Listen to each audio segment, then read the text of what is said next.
പ്രിയപ്പെട്ടവരെ, നമ്മുടെ സൃഷ്ടാവായ ആത്മാക്കളുടെ പിതാവായ അത്യുന്നത ദൈവത്തിന് എല്ലാ സ്തുതിയും മഹത്വവും നമുക്ക് നൽകാം. അവിടുത്തെ വചനം ശ്രവിക്കുവാൻ, അവിടുത്തെ വചനം ധ്യാനിക്കുവാൻ, അവിടുത്തെ വചനം നൽകുന്ന വാഗ്ദാനം ചെയ്യുന്നവ സ്വന്തമാക്കാൻ വിളിക്കപ്പെട്ട ഓരോ ദൈവമക്കളും സർവശക്തിയോടെ എല്ലാ മഹത്വവും ദൈവത്തിന് നൽകട്ടെ. അവിടുത്തെ അതിപരിശുദ്ധമായ നാമത്തിന് എപ്പോഴും എല്ലാ മഹത്വവും ഉണ്ടായിരിക്കട്ടെ. പ്രിയപ്പെട്ടവരെ, 2 കൊരിന്തോസ് 10-ാം തിരുവചനം, അഭിമാനിക്കുന്നവൻ കർത്താവിൽ അഭിമാനിക്കട്ടെ. പ്രിയപ്പെട്ടവരെ, വളരെ ആഴമായ അതീവ ഗൗരവമുള്ള ഒരു ചെറിയ വചനം. അഭിമാനിക്കുന്നവൻ കർത്താവിൽ അഭിമാനിക്കട്ടെ. പ്രിയപ്പെട്ടവരെ, മനുഷ്യരൊക്കെ അനേകം കാര്യങ്ങളിൽ അഭിമാനിക്കുന്നവരാണ്. അനേകം വ്യക്തികളിൽ അഭിമാനിക്കുന്നവരാണ്. ഈ അഭിമാനത്തിൻ്റെ വാക്കുകളും പ്രവൃത്തികളും ഒക്കെ, ആഘോഷങ്ങളുമൊക്കെ നമുക്ക് ചുറ്റും കാണാം. ദൈവത്തിൻ്റെ പരിശുദ്ധാത്മാവ് പറയുക, അഭിമാനിക്കുന്നവൻ കർത്താവിൽ അഭിമാനിക്കട്ടെ. അപ്പോൾ ഈ ആഹ്വാനം സ്വീകരിച്ച സങ്കീർത്തകൻ ദാവീദ് ഇപ്രകാരം ഏറ്റുപറയുന്നു, ഇപ്രകാരം ആഹ്വാനം ചെയ്യുന്നു. സങ്കീർത്തനങ്ങൾ 34:1-3. കർത്താവിനെ ഞാൻ എന്നും പുകഴ്ത്തും. അപ്പോൾ ദാവീദിൻ്റെ ഒരു വലിയ സ്വഭാവമായിരുന്നു എല്ലായ്പ്പോഴും ദൈവത്തെ പുകഴ്ത്തുക. അവിടുത്തെ സ്തുതികൾ എപ്പോഴും എൻ്റെ അധരങ്ങളിലുണ്ടായിരിക്കും.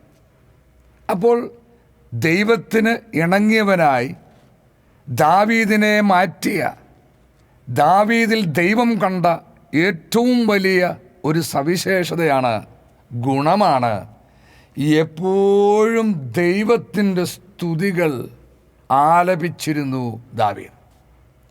അവൻ്റെ അധരങ്ങളിൽ എപ്പോഴും ദൈവത്തിൻ്റെ സ്തുതികളുണ്ടായിരുന്നു. കർത്താവിൽ ഞാൻ അഭിമാനം കൊള്ളുന്നു. അപ്പോൾ ദൈവത്തിന് ഇണങ്ങിയവനായി ദാവീദിനെ മാറ്റിയ മറ്റൊരു സ്വഭാവ സവിശേഷതയാണ്, അവനെപ്പോഴും ദൈവത്തിൽ അഭിമാനം കൊണ്ടു. ഇവിടെ ഇതെല്ലാം നാം മാതൃകയാക്കേണ്ട, അനുകരിക്കേണ്ട, ശീലിച്ച് നമ്മുടെ സ്വഭാവമാക്കി മാറ്റേണ്ട പ്രത്യേകതകളാണ്. കർത്താവിൽ ഞാൻ അഭിമാനം കൊള്ളും. പീഡിതർ കേട്ട് ആനന്ദിക്കട്ടെ. കാരണം പീഡിതരോടാണ് സദ്വാർത്ത പ്രഘോഷിക്കപ്പെടുന്നത്. അത് ആനന്ദത്തിൻ്റെ വാർത്തയാണ്. ഈ സദ്വാർത്തയാണ് അന്ത്യകാലത്ത് പ്രഘോഷിക്കപ്പെട്ടുകൊണ്ടിരിക്കുന്നത്. എന്നോടൊത്തു കർത്താവിനെ മഹത്വപ്പെടുത്തുക. ദാവീദ് പറയുക, എന്നോടൊത്തു കർത്താവിനെ മഹത്വപ്പെടുത്തുക. നമുക്കൊരുമിച്ച് അവിടുത്തെ നാമത്തെ സ്തുതിക്കാം.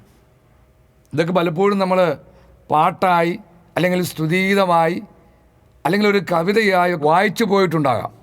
പക്ഷേ ഇതെല്ലാം പ്രവചനങ്ങളാണ്. പ്രിയപ്പെട്ടവരെ, നാം ദാവീദിനോടൊത്ത് ദൈവത്തെ മഹത്വപ്പെടുത്തുന്ന ഒരു സമയമുണ്ട്.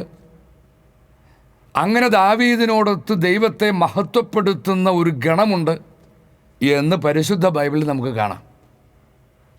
നമുക്കൊരുമിച്ച് ദാവീദിനോട് ചേർന്ന് ദൈവത്തിൻ്റെ നാമത്തെ സ്തുതിക്കാം.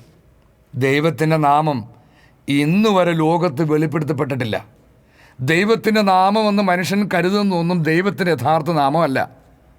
പ്രിയപ്പെട്ടവരെ, കാരണം അതിന് ഏറ്റവും വലിയ തെളിവ്, ദൈവത്തിൻ്റെ നാമമെന്ന് മനുഷ്യൻ പറയുന്ന, കരുതുന്ന നാമം വെളിപ്പെട്ടതിന് ശേഷവും ദൈവത്തിൻ്റെ പ്രവാചകരിലൂടെ, പല പ്രവാചകരിലൂടെയും, ഏശയ്യ, എസെക്കിയേൽ തുടങ്ങിയ പല പ്രവാചകന്മാരിലൂടെയും ദൈവം പ്രവചിച്ചിട്ടുണ്ട്.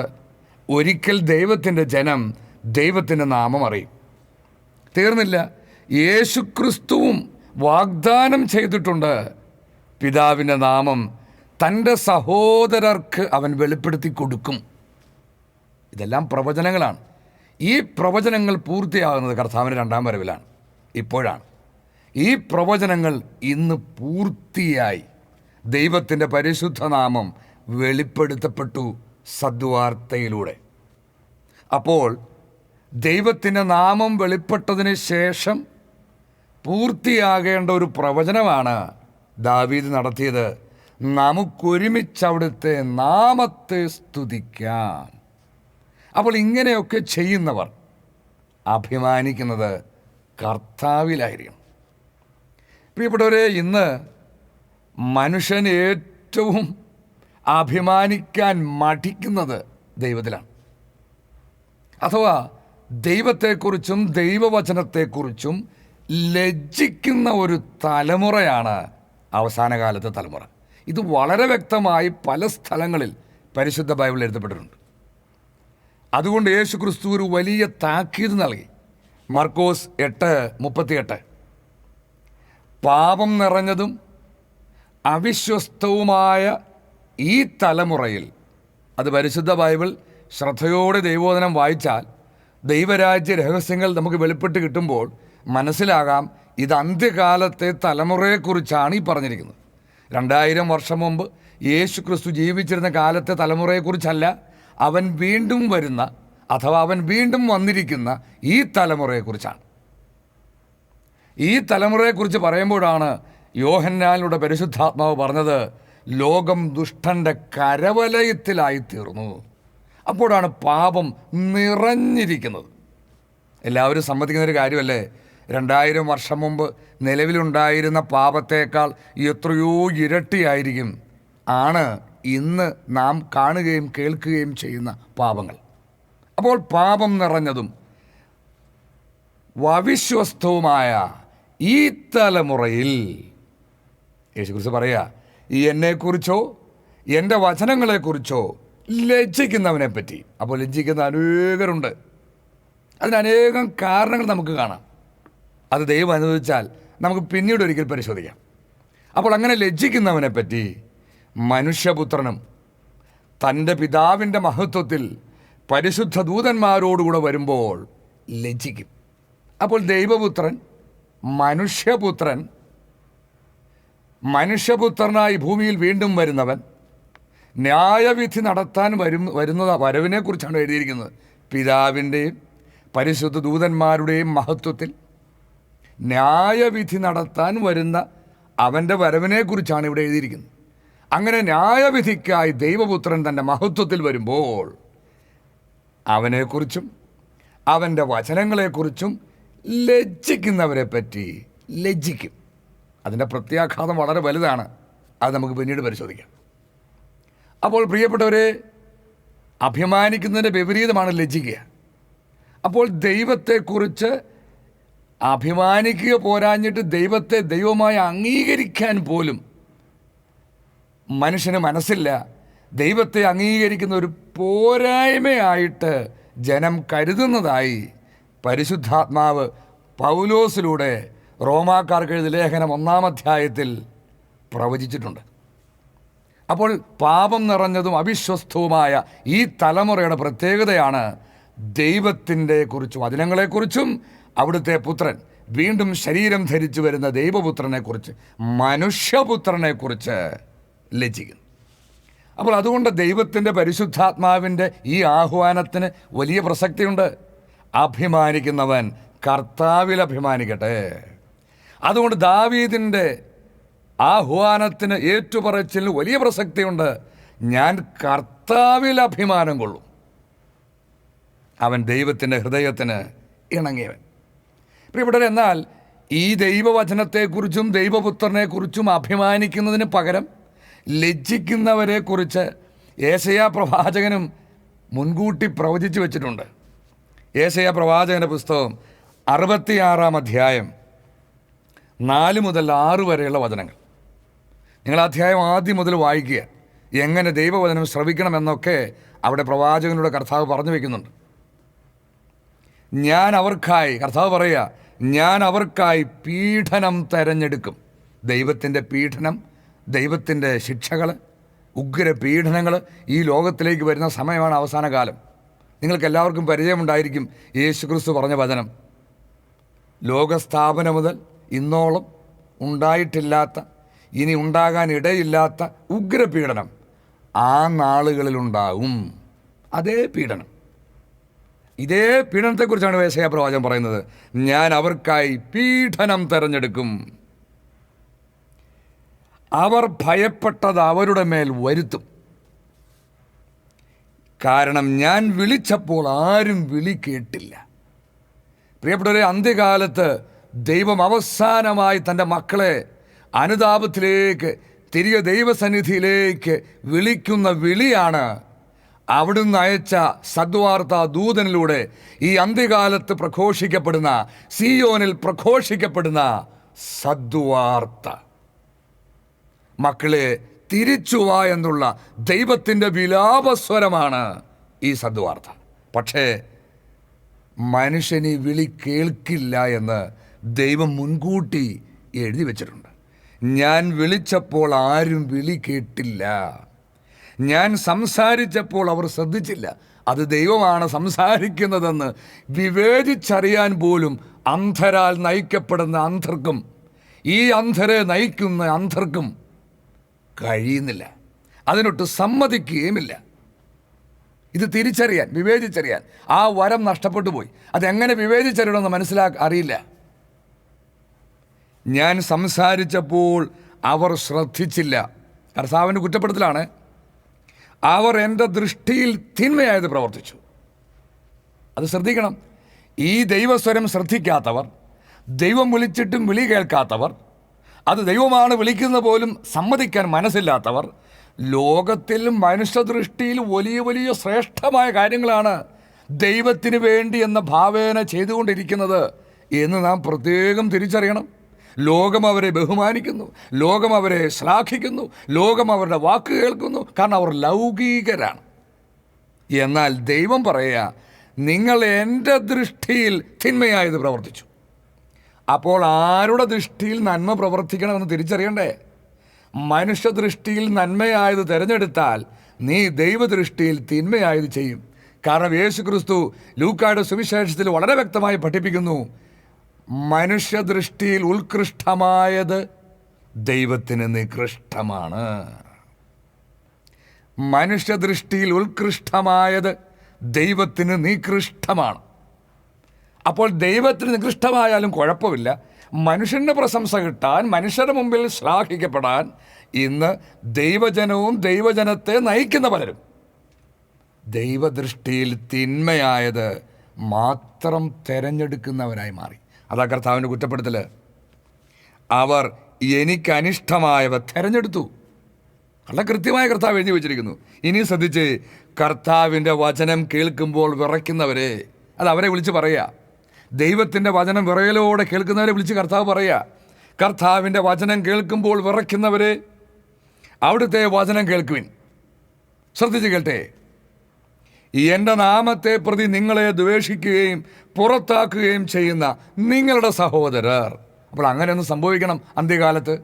ഇതിനെക്കുറിച്ചാണ് യേശു ക്രിസ്തു പ്രവചിച്ചത്. എൻ്റെ നാമനിമിത്തം നിങ്ങൾ സർവ്വരോലും വെറുക്കപ്പെടും. ദൈവപുത്രൻ്റെ യഥാർത്ഥ നാമവും ദൈവപിതാവിൻ്റെ നാമവും വെളിപ്പെടുത്തപ്പെട്ടത് സദ്വാർത്ത ശുശ്രൂഷയിലൂടെ മാത്രമാണ് ഈ അന്ത്യകാലത്ത്. അത് കേൾക്കാൻ ചെവിയുള്ളവൻ കേൾക്കട്ടെ. അപ്പോൾ ഈ നാമത്തെ പ്രതി ദൂഷിക്കപ്പെടുന്നത്, ഈ നാമത്തിൽ വിശ്വസിക്കുന്നതിൻ്റെ പേരിൽ നിന്ദിക്കപ്പെടുന്നത് ഇപ്പോഴാണ്, അവസാന കാലത്ത്. ഈ എൻ്റെ നാമത്തെ പ്രതി നിങ്ങളെ ദ്വേഷിക്കുകയും പുറത്താക്കുകയും ചെയ്യുന്ന, കർത്താവ് പറഞ്ഞു നിങ്ങളെ അവർ പുറത്താക്കും. നിങ്ങളുടെ സഹോദരർ കർത്താവ് മഹത്വം പ്രകടിപ്പിക്കട്ടെ, നിങ്ങൾ സന്തോഷിക്കുന്നത് ഞങ്ങൾ കാണട്ടെ എന്ന് പരിഹസിച്ചു. ഈ പരിഹാസമാണിപ്പോൾ സോഷ്യൽ മീഡിയകളിലും മറ്റെല്ലായിടത്തും നിറഞ്ഞുകൊണ്ടിരിക്കുന്നത്, നിരന്തരം ഒഴുകിക്കൊണ്ടിരിക്കുന്നത് ഈ പരിഹാസം. കർത്താവ് മഹത്വം പ്രകടിപ്പിക്കട്ടെ. എപ്പോഴാണ് കർത്താവ് മഹത്വം പ്രകടിപ്പിക്കുന്നത്? സുവിശേഷങ്ങൾ, ലേഖനങ്ങൾ വായിച്ചാൽ കാണാം. അവൻ്റെ രണ്ടാം വരവിലാണ് മഹത്വം പ്രകടിപ്പിക്കപ്പെടുന്നത്. കൊളോസോസ് ലേഖനത്തിൽ നമ്മൾ വായിക്കുന്നുണ്ട്, അവിടുന്ന് നമ്മുടെ ജീവനായ ക്രിസ്തു മഹത്വത്തോടെ പ്രത്യക്ഷപ്പെടുമ്പോൾ നാമും അവനോടൊപ്പം മഹത്വത്തിൽ പ്രത്യക്ഷപ്പെടും. അപ്പോൾ ദൈവപുത്രൻ്റെ മഹത്വം പ്രത്യക്ഷപ്പെടുന്ന, ദൈവത്തിൻ്റെ മഹത്വം പ്രത്യക്ഷപ്പെടുന്ന, അല്ലെങ്കിൽ മഹത്വത്തോടെ ദൈവപുത്രൻ വെളിപ്പെടുന്ന, മഹത്വത്തോടെ പിതാവ് വെളിപ്പെടുന്ന, മഹത്വത്തോടെ പരിശുദ്ധ അമ്മ വെളിപ്പെടുന്ന ഒരു സമയത്തെക്കുറിച്ചാണ് എഴുതിയിരിക്കുന്നത്. ദൈവം മഹത്വം പ്രകടിപ്പിക്കുന്ന സമയം. നീതിമാന്മാർക്ക് തൻ്റെ പ്രിയ മക്കൾക്ക് നിത്യരക്ഷയും ദുഷ്ടർക്ക് ശിക്ഷയും കൊടുത്തുകൊണ്ട് ദൈവത്തിൻ്റെ മഹത്വം വെളിപ്പെടുന്ന സമയം. ദൈവം കർത്താവ് തൻ്റെ മഹത്വം പ്രകടിപ്പിക്കട്ടെ, നിങ്ങൾ സന്തോഷിക്കും, ഞങ്ങളൊന്ന് കാണട്ടെ എന്ന് അവർ പരിഹസിച്ചു. എന്നാൽ അവർ തന്നെയാണ് ലജ്ജിതരാവുക. ഈ ലജ്ജയെക്കുറിച്ചാണ് കർത്താവ് പറഞ്ഞത്. ഞാനും ലജ്ജിക്കുമെന്ന് യേശു ക്രിസ്തു പ്രവചിച്ചത്. അവർ തന്നെയാണ് ലജ്ജിതരാവുക. ഇതാ നഗരത്തിൽ നിന്നൊരു ശബ്ദം,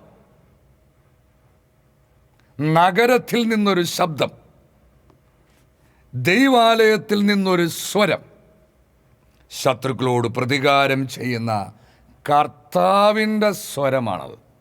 അപ്പോൾ വളരെ കൃത്യമാണ്, ദൈവത്തിൻ്റെ പ്രതികാരം പതിക്കുന്ന സമയത്തെക്കുറിച്ചാണ് എഴുതിയിരിക്കുന്നത്. ദൈവവചനം അല്പമെങ്കിലും പരിചയമുള്ളവർ വായിച്ചിട്ടുണ്ടാകാം, കേട്ടിട്ടുണ്ടാകും. ദൈവം പ്രതികാരം ചെയ്യുന്ന ഒരു സമയമുണ്ട്. അപ്പോൾ ഈ പ്രതികാരത്തിന് സമയത്ത് അത് ആരോടാണ് പ്രതികാരം ചെയ്യുന്നത്? എന്തൊക്കെയാണ് ഈ പ്രതികാരത്തിന് സമയത്ത് വന്ന് പതിക്കുന്ന ശിക്ഷകൾ, വന്ന് ലോകത്തിന്മേൽ വന്ന് പതിക്കാമെന്ന ക്രോധം എത്ര കഠോരമാണ് എന്നെല്ലാം എഴുതി വച്ചിട്ടുണ്ട്. ഈ വചനങ്ങൾ തള്ളിക്കളഞ്ഞതുകൊണ്ടോ, ഈ വചനങ്ങൾ പണ്ടത്തെ ആർക്കോ തോന്നിയ തോന്നലാണെന്ന് പറഞ്ഞ് പരിഹസിച്ചതുകൊണ്ടോ, ഈ വചനങ്ങൾ വിശ്വസിക്കുന്നവരെ നിന്ദിച്ചതുകൊണ്ടോ പീഡിപ്പിച്ചതുകൊണ്ടോ വചനം ദൈവവചനമല്ലാതാകുന്നില്ല കുഞ്ഞെ. ദൈവവചനം മാറ്റപ്പെടില്ല, അത് യഥാസമയം പൂർത്തിയാകും. അതും കർത്താവ് പറഞ്ഞു വെച്ചിട്ടുണ്ട്. ഭാവി സംഭവങ്ങൾ, കർത്താവിൻ്റെ കൽപ്പനകളോട് അനാദരവ് കാണിക്കുന്നത് നിസ്സാരമല്ല. ഭാവി സംഭവങ്ങൾ അത് തെളിയിക്കും. അപ്പോൾ ഇതെല്ലാം ദൈവത്തിൻ്റെ ആത്മാവ് ദൈവം തെരഞ്ഞെടുത്തവരിലൂടെ പരിശുദ്ധ ബൈബിളിൽ എഴുതിയിട്ടുണ്ട്. അപ്പോൾ ഇതെല്ലാം ഞാൻ പറയുന്നത് ദൈവത്തിൽ അഭിമാനിക്കേണ്ടതിൻ്റെ ആവശ്യകതയെക്കുറിച്ചാണ്. പ്രിയപ്പെട്ടവരെ, അപ്പോൾ നാം കർത്താവിൽ അഭിമാനിക്കണം. അതുകൊണ്ടാണ് പരിശുദ്ധാത്മാവ് പറയുന്നത്, അഭിമാനിക്കുന്നവൻ കർത്താവിൽ അഭിമാനിക്കട്ടെ. പ്രിയപ്പെട്ടവരെ, എന്നാൽ നമ്മൾ കാണുന്നുണ്ട് മനുഷ്യർ അനേകം കാര്യങ്ങളിൽ അഭിമാനിക്കുന്നവരാണ്. എന്തിലൊക്കെയാണ് മനുഷ്യനെ അഭിമാനിക്കുന്നത്? അത് വ്യർത്ഥമായ അഭിമാനമാണ്. എങ്കിലും അവൻ എന്തിലൊക്കെയാണ് അഭിമാനിക്കുന്നത്? നാം കാണുന്നതാണ്, മനുഷ്യൻ അവനുള്ള ജീവനിൽ അഭിമാനിക്കുന്നുണ്ട്. ജീവനുള്ളതുകൊണ്ടാണ് അതൊക്കെ ചെയ്യുന്നത് മനുഷ്യൻ. അപ്പോൾ തനിക്ക് ജീവനുണ്ട് എന്ന അവൻ്റെ ബോധ്യത്തിൽ നിന്നുകൊണ്ടുള്ള ഒരു അഭിമാനം. ജീവനുള്ളതുകൊണ്ടാണ് അവൻ ചിന്തിക്കാനും പ്രവർത്തിക്കാനും അവന് സ്വപ്നം കാണാനും ഭാവി പരിപാടികൾ ആസൂത്രണം ചെയ്യാനും ഒക്കെ കഴിയുന്നത് ജീവനും ആരോഗ്യമൊക്കെ ഉള്ളതുകൊണ്ടല്ലേ. അപ്പോൾ ഈ ജീവനിലും ആരോഗ്യത്തിലും ഒക്കെ മനുഷ്യൻ അഭിമാനിക്കുന്നു. പക്ഷേ നമ്മൾ പരിശുദ്ധ ബൈബിൾ വായിച്ചാൽ കാണാം, ദൈവം മനുഷ്യന് നൽകിയ ദൈവത്തിൻ്റെ ജീവൻ പാപം ചെയ്തതോടുകൂടി മനുഷ്യൻ നഷ്ടപ്പെട്ടു. അവനിന്ന് അവൻ്റെ ശരീരത്തെ ചലിപ്പിക്കുന്ന ഒരു പ്രാണൻ മാത്രമേ അവനിലുള്ളൂ. അതേതു സമയവും നഷ്ടമാകുന്നതാണ്. മരണമെന്ന നുകം വഹിക്കുന്നവരാണ് ആദത്തിൻ്റെ സന്തതികളെല്ലാവരും. അവന് ജീവനില്ല, ദൈവീക ജീവനില്ല. മനുഷ്യൻ അവനിൽ തന്നെ ജീവൻ ഇല്ല. പ്രിയപ്പെട്ടവരെ, അതൊരു ദൈവത്തിനെ മുഴുവൻ പഠിപ്പിക്കുന്നുണ്ട്. വായ്പ വാങ്ങിയ ചൈതന്യം മാത്രമേ മനുഷ്യനുള്ളൂ. ഏത് സമയം വേണേലും മാഞ്ഞു പോകുന്ന പോലെയാണ് മനുഷ്യൻ്റെ അവസ്ഥ. ജ്ഞാനത്തിൻ്റെ പുസ്തകം 15-ാം അധ്യായം 16-ാം തിരുവചനം. വായ്പ വാങ്ങിയ ചൈതന്യം മാത്രമുള്ള മനുഷ്യൻ ഉണ്ടാക്കിയതാണ് അവ.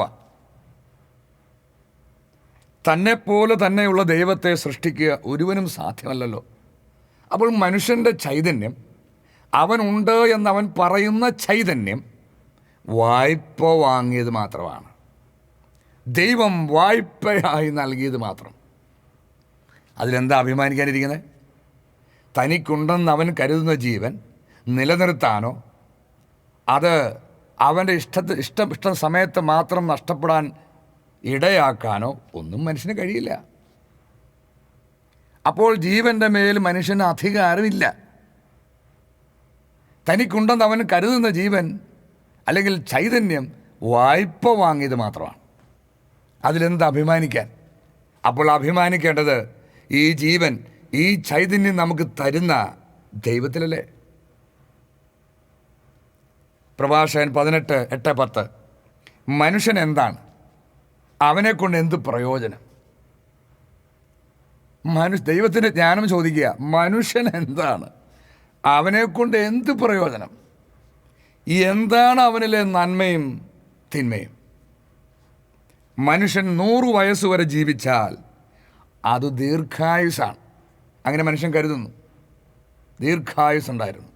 എന്നാൽ അടുത്ത വചനം ശ്രദ്ധിച്ച്, നിത്യതയോട് തുലനം ചെയ്യുമ്പോൾ ഈ ഏതാനും വത്സരങ്ങൾ, ദീർഘായുസായി ജീവിച്ച അത് 100 ആയിക്കോട്ടെ, എത്രയായിക്കോട്ടെ, ഈ വത്സരങ്ങൾ സമുദ്രത്തിൽ ഒരു തുള്ളി വെള്ളം പോലെയും ഒരു മണൽത്തരി പോലെയും മാത്രം. അപ്പോൾ മനുഷ്യൻ അഭിമാനം കൊള്ളുന്ന അവൻ്റെ ദീർഘായുസ് കടലിലെ ഒരു തുള്ളി വെള്ളത്തിന് സമമാണ്, ഒരു മണൽത്തരിക്ക് സമമാണ്. എന്തിനോട് താരതമ്യപ്പെടുത്തുമ്പോൾ? ദൈവത്തിൻ്റെ ജീവനോട് താരതമ്യപ്പെടുത്തുമ്പോൾ, അഥവാ ദൈവം മക്കൾക്കായി ഒരുക്കിയിരിക്കുന്ന നിത്യജീവനോട് താരതമ്യപ്പെടുത്തുമ്പോൾ, അഥവാ ദൈവത്തോടൊത്ത് മക്കൾ വസിക്കുന്ന നിത്യതയോട് തുലനം ചെയ്യുമ്പോൾ, അപ്പോൾ എത്ര ശ്രേഷ്ഠമാണ് ദൈവം മക്കൾക്കായി ഒരുക്കിയിരിക്കുന്ന നിത്യത. നാം എത്രയോ തീവ്രതയോടെ ഈ നിത്യതയെ അഭിലഷിക്കണം. പക്ഷേ ഇന്ന് ദൈവത്തിൽ വിശ്വസിക്കുന്നു എന്ന് പറയുന്നവർ പോലും ആരാ നിത്യതയ്ക്ക് വേണ്ടി ദാഹിക്കുന്നവർ? ആരിലാണ് നിത്യജീവന് വേണ്ടി ദാഹമുള്ളത്? ആർക്കാണ് ദൈവത്തിന് വേണ്ടി ദാഹം? ഈ ലോകത്തിലെ ജീവിതം കുശാലാകണം, ഇവിടെ സമ്പത്തും മഹത്വവും ഐശ്വര്യവും ഒക്കെ കിട്ടണം, ഇവിടെ ഇങ്ങനെ സന്തോഷത്തോടെ എല്ലാ സുഖസൗകര്യങ്ങളും ആസ്വദിച്ച് ജീവിക്കണം. പിന്നെ മരിച്ചാൽ എവിടെയെങ്കിലും പോകുമായിരിക്കും, അത് പിന്നത്തെ കാര്യമല്ലേ. ഇങ്ങനെ മാത്രം ആത്മീയതയെ പോലും എടുത്ത് കച്ചവടം ചെയ്യുകയും ദൈവത്തെ സമീപിക്കുന്നു എന്ന് പ്രതീതി ജനിപ്പിക്കുകയും ചെയ്യുന്നവരാണ് ഇന്ന് അനേകം. ആരും നിത്യതയ്ക്ക് വേണ്ടി ദാഹിക്കുന്നില്ല, നിത്യജീവനെ അന്വേഷിക്കുന്നില്ല. അവർ നടത്തുന്ന ഒരു സ്ഥലങ്ങളിലും സ്ഥാപനങ്ങളിലും നിത്യജീവന് വേണ്ടി ദാഹിക്കാൻ ഒരു കുഞ്ഞിനെയും പഠിപ്പിക്കുകയോ പരിശീലിപ്പിക്കുകയോ ചെയ്യുന്നുമില്ല. വലിയ ഡിഗ്രി നേടി പുറത്തു വരുന്ന ഒരു കുഞ്ഞ്, ഒരു വ്യക്തി, എത്ര പേർക്കുണ്ട് നിത്യതയ്ക്ക് വേണ്ടിയുള്ള ദാഹം? അവൻ പഠിച്ച പാഠങ്ങൾ അവന് നിത്യജീവനിലേക്കുള്ള എന്തെങ്കിലും ദാഹം അവന് ജനിപ്പിച്ചിട്ടുണ്ടോ? നിത്യതയെ, നിത്യജീവനെ പരിഹസിച്ചാണ് ഈ ബുദ്ധിജീവികളെല്ലാം പുറത്തിറങ്ങുന്നത്. അതുകൊണ്ട് അവൻ അഭിമാനിക്കുന്ന അവൻ്റെ ജീവനും അവൻ്റെ ആരോഗ്യവും ആയുസ്സും ഒന്നും അവൻ സ്വയം ഉണ്ടാക്കിയെടുത്തതോ അവന് നിയന്ത്രിക്കാൻ കഴിയുന്നതോ അവന് നിലനിർത്താൻ കഴിയുന്നതോ നിത്യം നിലനിൽക്കുന്നതോ അല്ല. അതിലൊന്നും അഭിമാനിക്കാനില്ല. അഭിമാനിക്കാൻ ഈ ജീവൻ്റെ ദാതാവായ ദൈവത്തിലാണ് കഴിയേണ്ടത്. ഇവിടെ ഒരു കൊളോസ്സോസ് എഴുതിയ ലേഖനം 3-ാം അധ്യായം 1 മുതൽ 4 വരെയുള്ള വചനങ്ങൾ. ക്രിസ്തുവിനോടൊപ്പം നിങ്ങൾ ഉയർപ്പിക്കപ്പെട്ടെങ്കിൽ, അങ്ങനെ ഉയർപ്പിക്കപ്പെട്ടവരെ കുറിച്ചാണ് പറയണത്. ക്രിസ്തുവിനോടൊപ്പം നിങ്ങൾ ഉയർപ്പിക്കപ്പെട്ടെങ്കിൽ ദൈവത്തിൻ്റെ വലതുഭാഗത്ത് ഉപവിഷ്ടനായിരിക്കുന്ന ക്രിസ്തു വസിക്കുന്ന ഉന്നതത്തിലുള്ളവയെ അന്വേഷിക്കുവിൻ. അങ്ങനെ ആരാ അന്വേഷിക്കണേ? അവൻ ഈ ലോകത്തിലെ കാര്യങ്ങളല്ലേ അന്വേഷിക്കണേ. എന്നാൽ യേശു ക്രിസ്തു സ്വർഗാരോഹണം ചെയ്ത് അവൻ്റെ പിതാവിനോടുകൂടെ വസിക്കുന്ന ദൈവത്തിൻ്റെ ഭവനം, അവിടെയുള്ളവയെപ്പറ്റി, അതാണ് നമുക്ക് ദൈവം വാഗ്ദാനം ചെയ്തിരിക്കുന്നത്, അന്വേഷിക്കാനാണ് ദൈവത്തിൻ്റെ പരിശുദ്ധാത്മാവ് പറയുന്നത്. അങ്ങനെ അന്വേഷിക്കുന്നവർക്ക് മാത്രമേ ദൈവത്തിൽ അഭിമാനിക്കാൻ പറ്റുള്ളൂ. അപ്പോൾ അവിടെയുള്ളത് അന്വേഷിക്കുവിൻ, ഭൂമിയിലുള്ള വസ്തുക്കളിലല്ല, പ്രത്യുത ഉന്നതത്തിലുള്ളവയിൽ ശ്രദ്ധിക്കുവിൻ. അത് ഞാൻ നേരത്തെ സൂചിപ്പിച്ചത്. ഈ ലോകത്തിൻ്റെ വിജ്ഞാനം മുഴുവൻ നേടിയിറങ്ങുന്ന ഒരു വ്യക്തി എത്ര പേരുണ്ട് ഉന്നതത്തിലുള്ളവയിൽ ശ്രദ്ധിക്കുന്നവർ? ഉന്നതത്തിൽ എന്ന് പറയുമ്പോൾ തന്നെ പരിഹസിക്കുന്നവരാണിപ്പോൾ. കാരണം സ്വർഗമെന്ന് പറയുന്നത് ആത്മാവിൻ്റെ ഒരവസ്ഥയാണ് എന്നാണ് പല പണ്ഡിതരും പഠിപ്പിക്കുന്നത്. ഇപ്പോൾ ദൈവത്തിൻ്റെ വചനം പറയുന്നത് അതൊരു സ്ഥലം, ഉന്നതം, ദൈവം വസിക്കുന്ന ഇടം. പക്ഷെ അതൊക്കെ ഉൾക്കൊള്ളാൻ ബുദ്ധിയിൽ അന്ധകാരം നിറഞ്ഞവർക്ക് കഴിയണില്ല. അപ്പോൾ സ്വർഗത്തിലുള്ളവയിൽ ശ്രദ്ധ വയ്ക്കാനാണ് ദൈവത്തിൻ്റെ ആത്മാവ് പഠിപ്പിക്കുന്നത്. എന്തെന്നാൽ നിങ്ങൾ മൃതരായിരിക്കുന്നു. അപ്പോൾ ജീവനുണ്ട് എന്ന് പറയുന്ന മനുഷ്യർ യഥാർത്ഥത്തിൽ ആരാണെന്ന് ആ ദൈവവചനം പറയുന്നത്? മൃതരാണ്, ജീവനില്ലാത്തവരാണ്. ഉണ്ടെന്നവൻ കരുതുന്നത് വെറും താൽക്കാലികമായ ഈ ശരീരത്തെ ചലിപ്പിക്കുന്ന ഒരു ശക്തി മാത്രമാണ്. അത് ഏത് നിമിഷവും പോവാം. അപ്പോൾ നിങ്ങൾ മൃതരാണ്, നിങ്ങൾ മൃതരായിരിക്കുന്നു. യേശു ക്രിസ്തുവിൽ വിശ്വസിച്ച് അവനിൽ വിശ്വസിച്ച ഗണത്തോടാണിത് പറയുന്നത്. അത് പ്രത്യേകം ശ്രദ്ധിക്കണം. നിങ്ങളുടെ ജീവൻ ക്രിസ്തുവിനോടൊപ്പം ദൈവത്തിൽ നിഗൂഢമായി സ്ഥിതി ചെയ്യുന്നു. അപ്പോൾ അതാണ് നമ്മുടെ യഥാർത്ഥ ജീവൻ, അതാണ് നിത്യജീവൻ. അപ്പോൾ 2000 വർഷങ്ങൾക്ക് മുമ്പ് യേശു ക്രിസ്തു നമുക്ക് നിത്യജീവൻ നൽകിയിട്ടില്ല. നിത്യജീവൻ യേശു ക്രിസ്തു നൽകുന്നത് അവൻ്റെ 2ാം വരവിലാണ്. അതുകൊണ്ടാണ് പരിശുദ്ധാത്മാവ് ആ വാഗ്ദാനത്തെക്കുറിച്ച് പറഞ്ഞിരിക്കുന്നത്. 1 യോഹന്നാൻ 2:25 അവൻ നമുക്ക് നൽകിയിരിക്കുന്ന വാഗ്ദാനം ഇതാണ്, നിത്യജീവൻ. അപ്പോൾ നിത്യജീവൻ എന്നത് യേശു ക്രിസ്തു ഈ ഭൂമിയിൽ നിന്ന് തിരികെ തൻ്റെ പിതാവിൻ്റെ സന്നിധിയിലേക്ക് പോയപ്പോൾ നമുക്ക് നൽകിയ വാഗ്ദാനമാണ്. അത് തരുന്നത് യേശു ക്രിസ്തു തന്നെയാണ്. അപ്പോൾ ഇത് തരാൻ യേശു ക്രിസ്തു വീണ്ടും ഈ ഭൂമിയിൽ വരണം. പ്രിയപ്പെട്ടവരെ, ഞങ്ങൾക്ക് നിങ്ങളെ അറിയിക്കാനുള്ള ഏറ്റവും വലിയ സന്തോഷത്തിൻ്റെ വാർത്ത ഇതാണ്.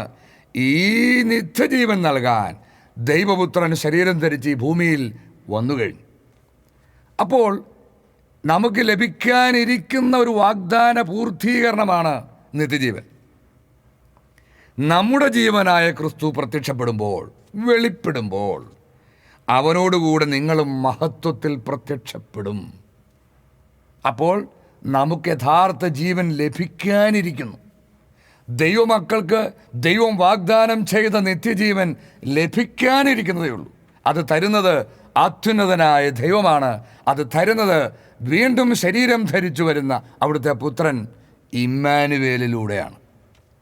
അപ്പോൾ നാം അഭിമാനിക്കേണ്ടത് ഈ ജീവൻ്റെ ഉറവിടമായ, ഈ ജീവൻ്റെ ദാതാവായ, ഈ ജീവൻ നമുക്ക് തരുന്ന അത്യുന്നതനായ നിത്യജീവൻ്റെ ഉറവിടമായ ദൈവത്തിലാണ്.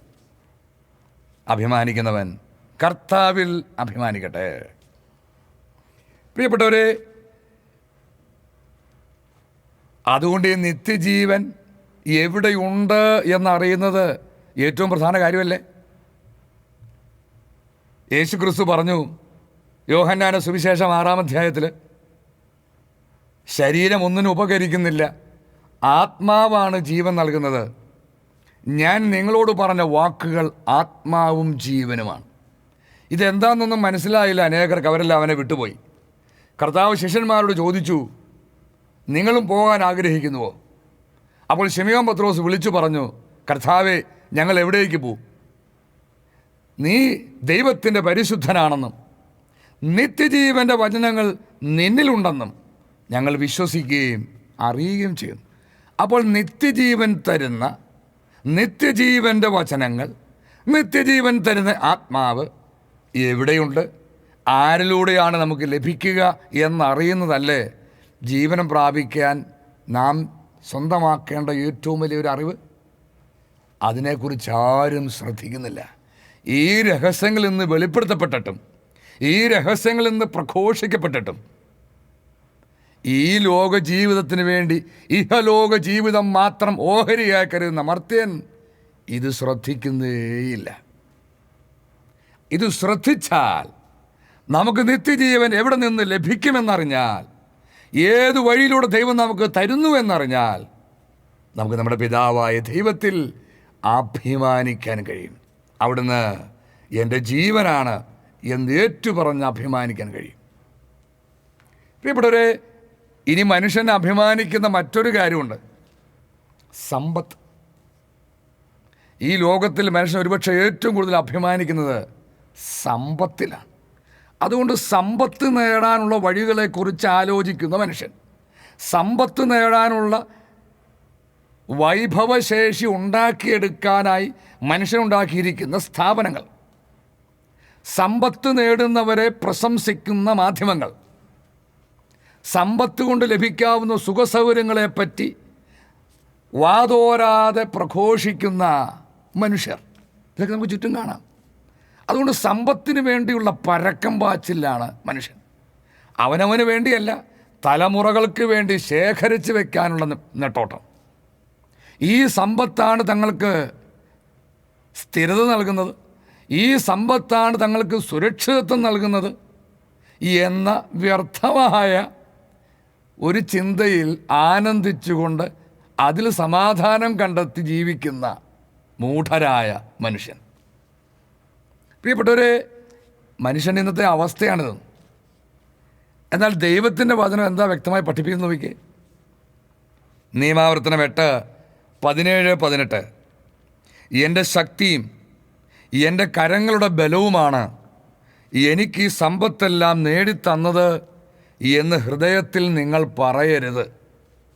മനുഷ്യൻ പറയുന്നതല്ലേ, ഞാൻ അധ്വാനിച്ചുണ്ടാക്കിയതാ, എൻ്റെ കഴിവുകൊണ്ട് നേടിയെടുത്തതാ, എൻ്റെ അറിവ് ഉപയോഗിച്ച് എനിക്ക് ഉണ്ടാക്കിയെടുക്കാൻ പറ്റിയതാണ്, എൻ്റെ സമ്പത്താണ് എന്ന് പറഞ്ഞ് മനുഷ്യൻ സമ്പത്തിൽ അഭിമാനിക്കുന്നു, അഹങ്കരിക്കുന്നു.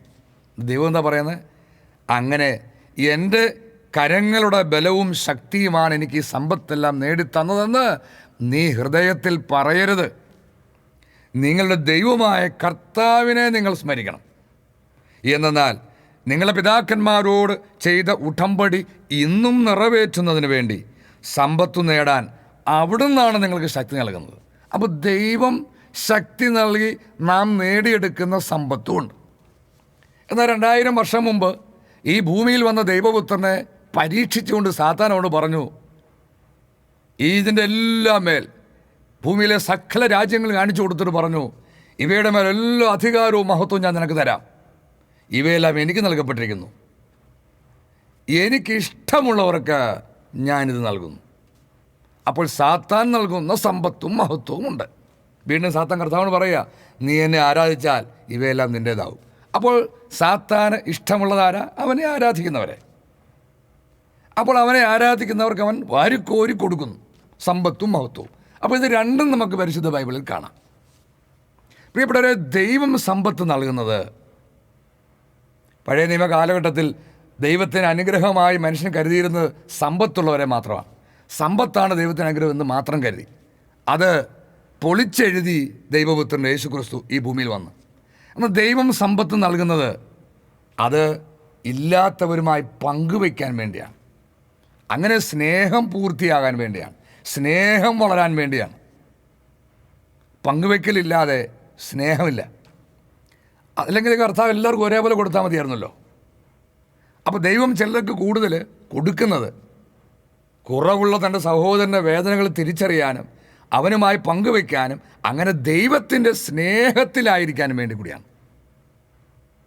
പ്രിയപ്പെട്ടവരെ, അതുകൊണ്ടാണ് ദാനധർമ്മത്തെക്കുറിച്ച്, ഇല്ലാത്തവനുമായി പങ്കുവയ്ക്കുന്നതിനെക്കുറിച്ച് അനേക ഇടങ്ങളിൽ പരിശുദ്ധ ബൈബിളിൽ ദൈവം പഠിപ്പിക്കുന്നത്. എന്നാൽ സമ്പത്ത് സാത്താൻ കനിഞ്ഞനുഗ്രഹിച്ചു കൊടുക്കുന്നതാണെങ്കിൽ അത് എത്രമാത്രം പൂഴ്ത്തിവെക്കാനും തനിക്ക് വേണ്ടി മാത്രം ഉപയോഗിക്കാനും തൻ്റെ സ്വാർത്ഥതയ്ക്കും മഹത്വത്തിനും വേണ്ടി ചെലവഴിക്കാനും മാത്രം മനുഷ്യന് ശ്രദ്ധയുള്ളവരായിരിക്കും.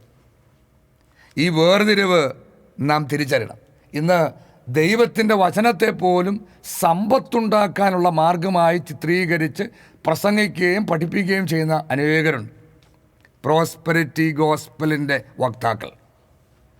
ഇവർ മുഴുവൻ ദൈവവചനത്തെ വിറ്റ് കാശാക്കുന്നവരാണ്. ദൈവവചനത്തോട് അതിഹീനമായ പാപം ചെയ്യുന്നവരാണ്. പ്രിയപ്പെട്ടവരെ, അതുകൊണ്ട് മനുഷ്യനുണ്ടെന്ന് അവൻ കരുതുന്ന സമ്പത്ത് അവൻ ഈ ലോകത്തിൽ ഒരു സുരക്ഷിതത്വവും ദൈവത്തിൻ്റെ മുമ്പിൽ നൽകുന്നില്ല. ലൂക്കായുടെ സുവിശേഷം 12-ാം അധ്യായം 15 മുതൽ 21 വരെ.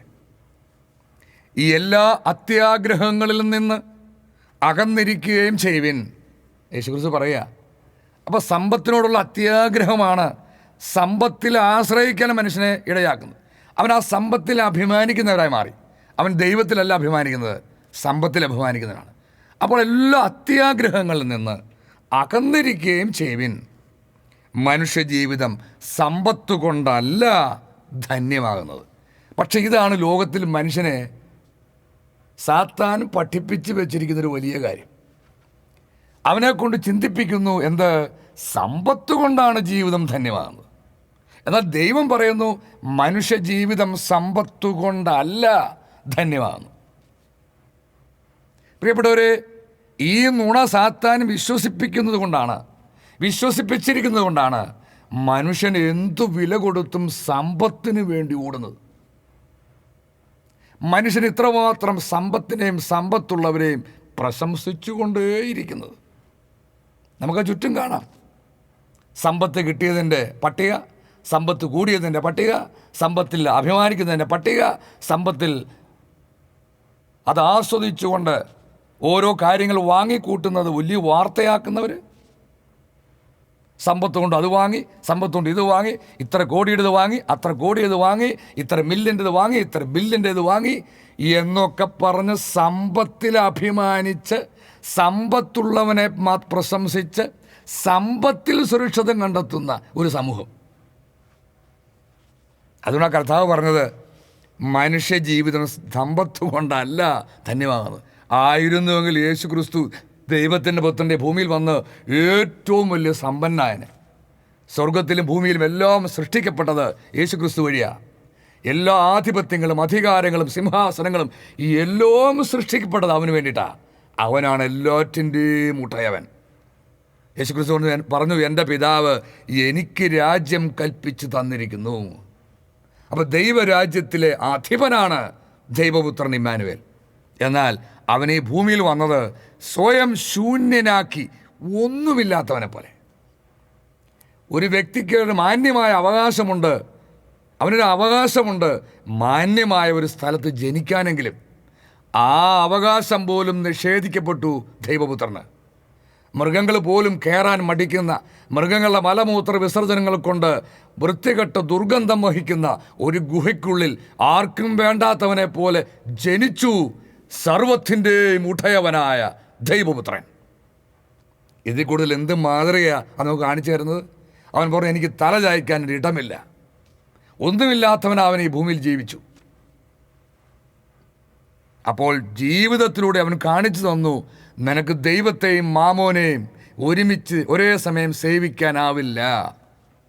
പക്ഷെ പണക്കൊതിയന്മാരായ ഫരിസയർ, അന്നത്തെ സഭയിലെ നേതാക്കന്മാർ ഇത് കേട്ട് അവനെ പരിഹസിച്ചു. കാരണം അവർ ജീവിച്ച മുഴുവൻ സമ്പത്തിന് വേണ്ടിയിട്ടാണ്. അവർ ആനന്ദിച്ചതും അഭിമാനിച്ചതും മുഴുവൻ സമ്പത്തിന് വേണ്ടിയിട്ടാണ്.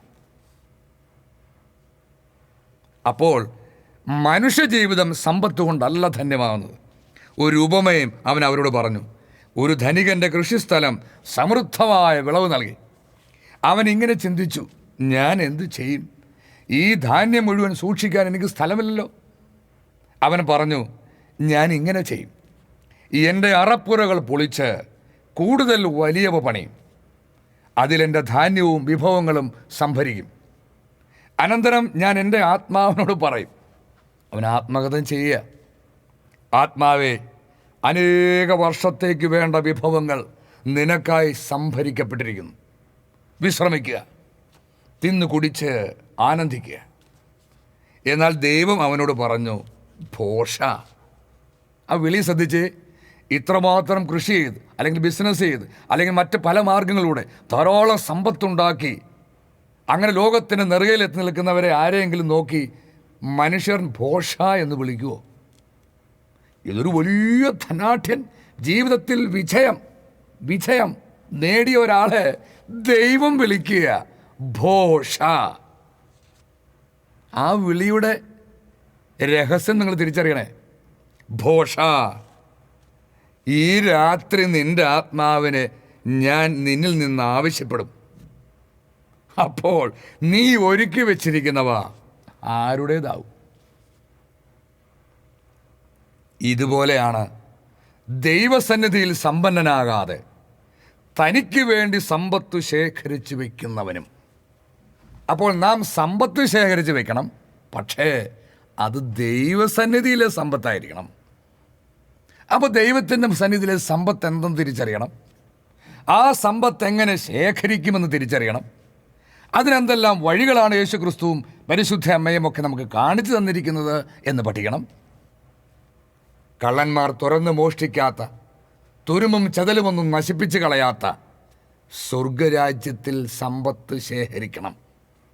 എന്നാൽ ആ സമ്പത്ത് ശേഖരിക്കാൻ ആരും ആരെയും പഠിപ്പിക്കുന്നുവോ പ്രോത്സാഹിപ്പിക്കുകയോ അങ്ങനെ സമ്പത്ത് ശേഖരിക്കുന്നവരെ ലോകം അംഗീകരിക്കുകയോ തിരിച്ചറിയുക പോലുമോ ചെയ്യുന്നില്ല. പ്രിയപ്പെട്ടവരെ, ഈ വലിയ ദുരന്തം നാം തിരിച്ചറിയണം. ഈ വലിയ ദുരന്തത്തിലേക്ക് മനുഷ്യനെ കണ്ണ് കെട്ടി അന്ധനാക്കി തള്ളിയിട്ടു സാത്താൻ. അതുകൊണ്ട് യേശു ക്രിസ്തു പറയുക, മനുഷ്യനെ അഭിമാനിക്കുന്ന സമ്പത്ത് കൊണ്ടല്ല ജീവിതം ധന്യമാകുന്നത്. അപ്പോൾ സമ്പത്തിൽ അഭിമാനിക്കാം, പക്ഷെ നിന്നെ ദൈവം വിളിക്കും ഭോഷൻ. ആ സമ്പത്തുകൊണ്ട് നിനക്ക് ഒരു നേട്ടവും ദൈവസന്നിധിയിൽ നിത്യതയുടെ തുലനം ചെയ്യുമ്പോൾ ലഭിക്കില്ല. യാക്കോബ് 1:10-11 ധനവാൻ താഴ്ത്തപ്പെടുന്നതിൽ അഭിമാനിക്കട്ടെ. അപ്പോൾ ധനവാൻ താഴ്ത്തപ്പെടും. യേശുക്രിസ്തു പറഞ്ഞു, ധനവാൻ സ്വർഗരാജ്യത്തിൽ പ്രവേശിക്കുക ദുഷ്കരം. ധനവാൻ സ്വർഗരാജ്യത്തിൽ പ്രവേശിക്കുന്നതിനേക്കാൾ എളുപ്പം ഒട്ടകം സൂചിക്കുഴിലൂടെ കടന്നു പോകുന്നതാണ്. ഈ വ്യാഖ്യാതാക്കൾ അതങ്ങനെയല്ല ഇങ്ങനെയാണെന്നൊക്കെ പറഞ്ഞ് ഇതിനെ ലഘൂകരിക്കാനും വെള്ളം ചേർക്കാനും ശ്രമിക്കാറുണ്ട്. അത് അവരുടെ ആശ്വാസത്തിന് അവർ ചെയ്തോട്ടെ. ദൈവത്വചനത്തെ മുഴുവൻ നിരാകരിക്കാൻ അവർ കണ്ടെത്തിയ എളുപ്പവഴിയാണല്ലോ വ്യാഖ്യാനങ്ങൾ. എന്നാൽ ദൈവത്തിൻ്റെ വചനം ദൈവവചനമായി വിറയലോടെ സ്വീകരിക്കുന്നവർക്ക് വളരെ വ്യക്തമായി അതിൻ്റെ ഗൗരവം മനസ്സിലാവും. ഒട്ടകം സൂചിക്കുഴിലൂടെ കടന്നു പോകുന്ന പോലെയാണ് ധനവാൻ ദൈവരാജ്യത്തിൽ പ്രവേശിക്കുകയുള്ളൂ. അത് സാധ്യമല്ലല്ലോ സാധാരണഗതിയിൽ. സൂചിക്കുഴിലൂടെ കടക്കണമെങ്കിൽ അത് നൂലാകണം. എന്നാൽ പൂവിൻ്റെ പുല്ലുപോലെ അവൻ കടന്നു പോകും. അപ്പോൾ വയലിലെ പുല്ലിൻ്റെ പൂവ് പോലെയാണ് ധനവാൻ അവൻ അഭിമാനം കൊള്ളുന്ന സമ്പത്ത്. അത് ഈ ലോക ജീവിതം വെച്ച് നോക്കുമ്പോൾ എന്തോ വലിയ കാലഘട്ടത്തിൽ ധനവാനായിരുന്നതിൻ്റെ മഹത്വവും പ്രശംസയൊക്കെ കാണാം. പക്ഷേ നമ്മൾ കണ്ടു, നിത്യതയോട് തുലനം ചെയ്യുമ്പോൾ ഈ ഏതാനും വത്സരങ്ങൾ സമുദ്രത്തിലെ ഒരു തുള്ളി വെള്ളം പോലെയാണ്, ഒരു മണൽത്തരി പോലെ മാത്രമാണ്. സൂര്യൻ ഉഗ്രതാപത്തോടെ ഉദിച്ചുയർന്ന് പുല്ലിനെ ഉണക്കിക്കളയുന്നു, അതിൻ്റെ പൂവ് കൊഴിഞ്ഞു വീഴുന്നു, സൗന്ദര്യം അസ്തമിക്കുകയും ചെയ്യുന്നു. ഇപ്രകാരം ധനികനും തൻ്റെ ഉദ്യമങ്ങൾക്കിടയ്ക്ക് മങ്ങി മറഞ്ഞു പോകും. അപ്പോൾ എത്ര വ്യക്തമായി ദൈവത്തിൻ്റെ വചനം നമ്മളെ പഠിപ്പിക്കുന്നു. സമ്പത്തിലല്ല അഭിമാനിക്കേണ്ടത്, ദൈവത്തിലാണ്. സഫാനിയ 1:14-18 അപ്പോൾ അന്ത്യകാലത്തെക്കുറിച്ചുള്ള ദൈവത്തിൻ്റെ പ്രവാചകൻ്റെ ഒരു പ്രവചനമാണ്. കർത്താവിൻ്റെ ദിനം അടുത്തിരിക്കുന്നു. ദൈവം പ്രതികാരം ചെയ്യുന്ന ഈ ലോകത്തെ ദുഷ്ടൻ്റെ മേൽ ദൈവത്തിൻ്റെ ശിക്ഷകൾ പതിക്കുന്ന സമയമാണ് കർത്താവിൻ്റെ ദിനം. അത് പരിശുദ്ധ ബൈബിൾ പരിശോധന നിങ്ങൾക്ക് കാണാം. അപ്പോൾ കർത്താവിൻ്റെ ദിനം അടുത്തിരിക്കുന്നു, അതിവേഗം അത് അടുത്തു വരുന്നു. കർത്താവിൻ്റെ ദിനത്തിൻ്റെ മുഴക്കം ഭയാനകമാണ്. ഞാൻ മനുഷ്യരുടെ മേൽ കഷ്ടത വരുത്തും. ദൈവം പറയുക, അപ്പോൾ അവർ അന്ധരെ പോലെ നടക്കും. എന്നാൽ അവർ കർത്താവിനെതിരായി പാപം ചെയ്തിരിക്കുന്നു. അവരുടെ രക്തം പൊടി പോലെയും അവരുടെ മാംസം ചാണകം പോലെയും ചിതറിക്കും. ഇതൊക്കെ ദൈവത്തിൻ്റെ പ്രവചനങ്ങളാണ്. കർത്താവിൻ്റെ ക്രോധത്തിൻ്റെ ദിനത്തിൽ ശ്രദ്ധിച്ചേ, അവരുടെ വെള്ളിക്കോ സ്വർണത്തിനോ അവരെ രക്ഷിക്കാനാവില്ല. അപ്പോൾ ദൈവത്തിൻ്റെ ക്രോധം വന്ന് പതിക്കുന്ന സമയത്ത് ഒരു മനുഷ്യന് എത്രമാത്രം ബാങ്ക് ബാലൻസ് ഉണ്ടോ, അല്ലെ അവൻ്റെ പേഴ്സിൽ എത്രമാത്രം ബാങ്കുകളുടെ ക്രെഡിറ്റ് കാർഡുകൾ ഇരിപ്പുണ്ടോ, അല്ലെങ്കിൽ അവൻ എത്രമാത്രം ഭൂസ്വത്തുണ്ടോ, അല്ലെങ്കിൽ ലോകം മുഴുവൻ പടന്ന് പന്തലിച്ച് കിടക്കുന്ന അവൻ്റെ ബിസിനസ് എത്ര സമ്പന്നമാണ്, ഇതൊന്നും ഈ ക്രോധത്തിൽ നിന്ന് അവനെ രക്ഷിക്കില്ല. അപ്പോൾ കർത്താവിൻ്റെ ക്രോധത്തിൻ്റെ ദിനത്തിൽ അവരുടെ വെള്ളിക്കോ സ്വർണത്തിനോ അവരെ രക്ഷിക്കാനാവില്ല. വരാനിരിക്കുന്ന ക്രോധത്തിൽ നിന്ന് നമ്മെ രക്ഷിക്കുന്ന ഒരുവനേ ഉള്ളൂ, ദൈവത്തിൻ്റെ പുത്രൻ എംപറർ ഇമ്മാനുവേൽ, രക്ഷകൻ. അതുകൊണ്ടാണ് രക്ഷകൻ എന്ന് വിളിക്കുന്നത്. അസഹിഷ്ണുവായ അവിടുത്തെ ക്രോധത്തിൻ്റെ അഗ്നിയിൽ ഭൂമി മുഴുവൻ ദഹിച്ചു പോകും.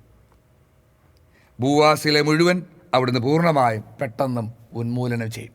അപ്പോൾ ഇതൊക്കെ അന്ത്യകാലത്ത് സംഭവിക്കുന്ന കാര്യങ്ങളെക്കുറിച്ച് ദൈവത്തിൻ്റെ പ്രവാചകരോട് അവിടുന്ന് അരുളി ചെയ്ത വചനങ്ങളാണ്. പക്ഷേ ഈ വചനങ്ങളൊന്നും ആരും ഗൗരവത്തോടെ എടുക്കാറില്ല, വചനങ്ങളൊന്നും ആരും വിശ്വസിക്കാറില്ല. എന്താ കാര്യം? അവൻ ദൈവത്തിലല്ല അഭിമാനിക്കണേ, ദൈവവചനത്തിലല്ല അഭിമാനിക്കുന്നത്. അവൻ്റെ സമ്പത്തിലും, സമ്പത്ത് കൊടുക്കുന്ന സുരക്ഷിതത്തിലും, അതവന് കൊടുക്കുന്ന ചില മിഥ്യാധാരണകളിലുമാണ്. അതുകൊണ്ട് ദൈവത്തിൻ്റെ വചനം അസന്നിഗ്ധമായി നമ്മളെ പഠിപ്പിക്കുന്നു, സമ്പത്തിൽ അഭിമാനിക്കരുത്, ദൈവത്തിൽ അഭിമാനിക്കുക. ഇവിടെ ഒരു മനുഷ്യൻ അഭിമാനിക്കുന്ന മറ്റൊരു പ്രധാന കാര്യമാണ്, നമുക്കെല്ലാവർക്കും അറിയാം, സൗന്ദര്യം. നമ്മുടെ കണ്ണുകൾക്ക് സൗന്ദര്യം ഇഷ്ടമാണ്, സൗന്ദര്യം ആസ്വദിക്കുന്നവരാണ് നാം എല്ലാവരും. തീർച്ചയായും സൗന്ദര്യത്തെക്കുറിച്ചുള്ള മനുഷ്യൻ്റെ കാഴ്ചപ്പാടുകൾ വ്യക്തികൾക്ക് വ്യത്യസ്തമായിരിക്കും. എന്നാൽ നാം പൊതുവേ സൗന്ദര്യമെന്ന് ഗണിക്കുന്ന അനേകം കാര്യങ്ങൾ, അത് മനുഷ്യരിലായാലും പ്രകൃതിയിലായാലും ഒക്കെ നാം കാണുമ്പോൾ അതിൽ ആനന്ദിക്കുന്നവരാണ് നമ്മളെല്ലാവരും. പ്രകൃതിയിലെ സൗന്ദര്യം കാണാൻ മനുഷ്യൻ യാത്രകൾ നടത്തുന്നു, വന്യമൃഗങ്ങളിലെ, പക്ഷികളിലെ സൗന്ദര്യം കാണാൻ കാടുകളിലേക്ക് മനുഷ്യൻ പ്രയാണം ചെയ്യുന്നു. ഇനി മനുഷ്യരുടെ കാര്യമെടുത്താൽ സൗന്ദര്യം വർദ്ധിപ്പിക്കാനായി മനുഷ്യൻ പ്രലാപാടുകൾ പെടുന്നു. അപ്പോൾ സൗന്ദര്യത്തിൽ അഭിമാനിക്കുന്നവരാണ് മനുഷ്യൻ. പ്രിയപ്പെട്ടവരെ, എന്നാൽ ദൈവവചനം എന്താ പഠിപ്പിക്കുന്നത്? യെശയ്യാ 40:6-8 വീണ്ടും സ്വരമുയർന്നു, ഉദ്ഘോഷിക്കുക. ഞാൻ ആരാഞ്ഞു? പ്രവാചകൻ ചോദിച്ചു, ഞാൻ എന്ത് ഉദ്ഘോഷിക്കണം? ഉത്തരം വന്നു ദൈവത്തിൽ നിന്ന്, ജഡം തൃണം മാത്രം, ജഡം പുല്ലു മാത്രം, അതിൻ്റെ സൗന്ദര്യം, ശരീരത്തിൻ്റെ സൗന്ദര്യം വയലിലെ പുഷ്പം പോലെ ക്ഷണികവും. ഇപ്പോൾ നമുക്കതറിയാം, ലോക ചരിത്രത്തിൽ സൗന്ദര്യത്തെക്കുറിച്ച്, അല്ലെ സൗന്ദര്യത്തിൻ്റെ പേരിൽ ആദരിക്കപ്പെട്ട, വാഴ്ത്തപ്പെട്ട അനേകരുണ്ട്. എല്ലാം മണ്ണായി. മരിച്ചു കഴിഞ്ഞാൽ ഏതാനും മണിക്കൂർ കൊണ്ട് ഈ ശരീരം അഴുകുകയും ഒരാൾക്ക് പോലും അടുത്തെത്താൻ കഴിയാത്ത വിധം ദുർഗന്ധം നിറഞ്ഞതുമായിരിക്കും. എത്ര സൂക്ഷിക്കാൻ ആഗ്രഹിച്ചാലും ഈ വികൃതമാക്കപ്പെടുന്ന രൂപവും അസഹനീയമായ ദുർഗന്ധവും മൂലം അതിനു മുമ്പ് എത്ര സൗന്ദര്യത്തിന് ഉടമയാണെങ്കിലും വലിച്ചെറിയപ്പെടും, മറയ്ക്കപ്പെടും, മറവ് ചെയ്യും, ഇല്ലെങ്കിൽ കത്തിച്ച് കളയും. അപ്പോൾ ജീവിതത്തിൽ മനുഷ്യൻ്റെ സൗന്ദര്യം, അല്ലെങ്കിൽ നാം ഈ ഭൂമിയിൽ കാണുന്ന സൗന്ദര്യം എത്ര ക്ഷണികമാണ് എന്ന് ഇതിനേക്കാൾ കൂടുതൽ തെളിവ് തരുന്ന മറ്റെന്തെങ്കിലും വേണോ? ഇനി വ്യക്തികൾക്കുണ്ട് എന്ന് കരുതുന്ന സൗന്ദര്യം പോലും നഷ്ടപ്പെടാൻ എത്ര സമയം വേണം? അപ്പോൾ അത് ക്ഷണികമാണ്. കർത്താവിൻ്റെ ശ്വാസമേൽക്കുമ്പോൾ പുല്ലു കരിയുകയും പുഷ്പം വാടിപ്പോകുകയും ചെയ്യുന്നു. കർത്താവിൻ്റെ ശ്വാസമേൽക്കുമ്പോൾ പുല്ലു കരിയുകയും പുഷ്പം വാടിപ്പോവുകയും ചെയ്യും. അത് ദൈവത്തിൻ്റെ പ്രവചനം. മനുഷ്യൻ പുല്ലു മാത്രം. ഈ എത്ര കാർക്കശ്യമാണ് വചനത്തിന് നോക്കി, എത്രമാത്രം വെട്ടിമുറിച്ചാണ് വചനം പറഞ്ഞിരിക്കുന്നത് നോക്കി. മനുഷ്യൻ പുല്ലു മാത്രം. അതിലെന്താ അഭിമാനിക്കാൻ? പുല്ലു കരിയുന്നു, പുഷ്പം വാടുന്നു. എന്നാൽ നമ്മുടെ ദൈവത്തിൻ്റെ വചനമാകട്ടെ എന്നേക്കും നിലനിൽക്കും. അപ്പോൾ ഏറ്റവും സൗന്ദര്യമുള്ളതാണ് ദൈവത്തിൻ്റെ വചനം. അപ്പോൾ ആ വചനം പുറപ്പെട്ട ദൈവത്തിൻ്റെ സൗന്ദര്യം എത്ര വലുതായിരിക്കും. പ്രിയപ്പെട്ടവരെ, ജ്ഞാനത്തിൻ്റെ പുസ്തകം 13-ാം അധ്യായം 4-5 വചനങ്ങൾ, അവയുടെ, അതായത് സൃഷ്ടവസ്തുക്കളുടെ ശക്തിയും പ്രവർത്തനവും മനുഷ്യരെ വിസ്മയിപ്പിച്ചെങ്കിൽ, ഈ പ്രപഞ്ചത്തിൽ കാണുന്ന ശക്തി, പ്രപഞ്ചത്തിൽ കാണുന്ന സൗന്ദര്യം, പ്രപഞ്ചത്തിൽ കാണുന്ന ഈ ശക്തിയുടെ പ്രവർത്തനങ്ങൾ, ഇതൊക്കെ മനുഷ്യനെ വിസ്മയിപ്പിക്കുന്നുണ്ട്. ഇത്രമാത്രം ശാസ്ത്രം വളർന്നിട്ടും ഈ ശക്തികളുടെ രഹസ്യങ്ങൾ തിരിച്ചറിയാൻ മനുഷ്യൻ ശ്രമിച്ചിട്ടും കുറേയേറെ കാര്യങ്ങൾ അറിഞ്ഞിട്ടും ഇന്നും അത് മനുഷ്യനെ വിസ്മയിപ്പിക്കുന്നു. വിസ്മയിപ്പിച്ചെങ്കിൽ അവയുടെ സ്രഷ്ടാവ് എത്രയോ കൂടുതൽ ശക്തനെന്ന് അവർ ധരിക്കട്ടെ. ഇതാണ് മനുഷ്യന് ഉൾക്കൊള്ളാൻ കഴിയാത്തത്. ഇവിടെയാണ് നമ്മൾ റോമാക്കാർക്ക് ലേഖനത്തിൽ പരിശുദ്ധാത്മാവ് പറയുന്ന വചനത്തിൻ്റെ പ്രസക്തി. ദൈവത്തെ അംഗീകരിക്കുന്നത് ഒരു പോരായ്മയായി മനുഷ്യൻ കരുതി. ഈ പ്രപഞ്ചത്തിലെ സകല ശക്തിയെ വാഴ്ത്താൻ അവന് കഴിയും. പക്ഷേ ഈ ശക്തിയുടെ ഉറവിടമായ, ഈ ശക്തി സൃഷ്ടിച്ച, ഈ ശക്തിയും നിയമങ്ങളെയും ഇങ്ങനെ ക്രമീകരിച്ച ശക്തിയുടെ ഉറവിടമായ ദൈവത്തെ മഹത്വപ്പെടുത്താൻ, ആ ദൈവത്തിൽ അഭിമാനിക്കാൻ മനുഷ്യന് കുറച്ചില്ല. എന്തൊരു വിരോധാഭാസം! വചനം ചോദിക്കുക, ദൈവത്തിന് ജ്ഞാനം ചോദിക്കുക, അവയുടെ സ്രഷ്ടാവ് എത്രയോ കൂടുതൽ ശക്തനെന്ന് അവയിൽ നിന്ന് അവർ ധരിക്കണം. സൃഷ്ടികളുടെ ശക്തി സൗന്ദര്യങ്ങളിൽ നിന്ന് അവയുടെ സ്രഷ്ടാവിൻ്റെ ശക്തി സൗന്ദര്യങ്ങളെക്കുറിച്ച് അറിയണം. അപ്പോൾ നാം ഈ പ്രപഞ്ചത്തിൽ കാണുന്ന ശക്തി സൗന്ദര്യങ്ങൾ നാം അനുഭവിക്കുമ്പോൾ, നാം അവയെ അഭിമുഖീകരിക്കുമ്പോൾ, നാം അവയെക്കുറിച്ച് കേൾക്കുകയും അവയെ കാണുകയും ചെയ്യുമ്പോൾ നാം എന്തിലേക്ക് തിരിയണം? ഇവയെല്ലാം സൃഷ്ടിച്ച ദൈവത്തിൻ്റെ ശക്തി സൗന്ദര്യങ്ങളിലേക്ക് തിരിയണം. അത് മനുഷ്യൻ തിരിയുന്നില്ല. മനുഷ്യൻ്റെ നോട്ടം ഇവിടം കൊണ്ട് തന്നെ തീരുക. അവൻ്റെ കാഴ്ച ഇവിടെ തന്നെ തളച്ചിട്ടു സാത്താൻ. പ്രിയപ്പെട്ടവരെ, നമ്മൾ വചനം പരിശോധിച്ചാൽ ദൈവം മനുഷ്യനെ സൃഷ്ടിച്ച ദൈവത്തിൻ്റെ ഛായയിലും സാദൃശ്യത്തിലുമാണെന്ന് കാണാം. അതിന്ന് മനുഷ്യൻ വിശ്വസിക്കുന്നൊന്നുമില്ല. അത് വിശ്വസിക്കുന്നവർ വിശ്വസിക്കുക. ദൈവത്തിനുള്ളവർ ദൈവത്തിൻ്റെ വചനം വിശ്വസിക്കും, സത്യം വിശ്വസിക്കും.